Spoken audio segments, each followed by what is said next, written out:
Сбор у школы за час до экзамена ровно в 9:00. Вовремя приходят даже те, кто упорно опаздывал все 11 лет. Все потому, что ЕГЭ по русскому языку один из самых ответственных. От него во многом зависит, получит выпускник аттестат или нет.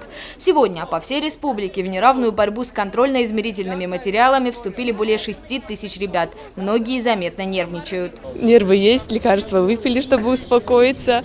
А так, все будет хорошо.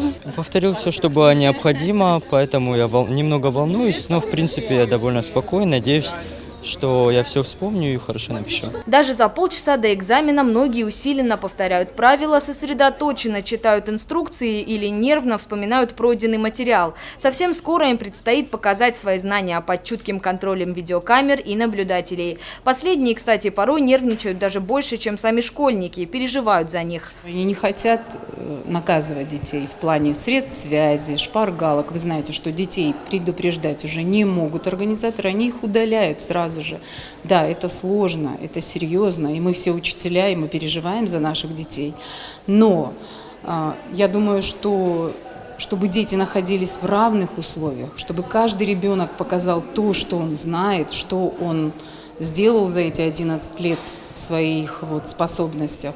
Нужно, чтобы в каждой аудитории было одинаково. Нервы в этот день сдают у многих. На столах, помимо разрешенных документов, ручек и шоколадок, часто можно увидеть и успокоительные средства. По словам врачей, большинство ребят жалуются на давление, нервные расстройства, тахикардию. Здесь пока все спокойно. Единственная обратившаяся страдает лишь аллергией. За несколько минут до тестирования аудитории уже полные. В этом году в процедуру сдачи ЕГЭ вновь внесли изменения. Так ребятам пришлось писать аттестационное сочинение зимой. Только те, кто прошел это испытание, были допущены к основному этапу. Кроме того, из КИМов исчезла часть А, та, в которой нужно было выбирать ответ из нескольких вариантов. Большинство выпускников, несмотря на это, в своих силах уверено. Не страшно, просто как бы не казалось так, что в сентябре я не казался лысым на вокзале.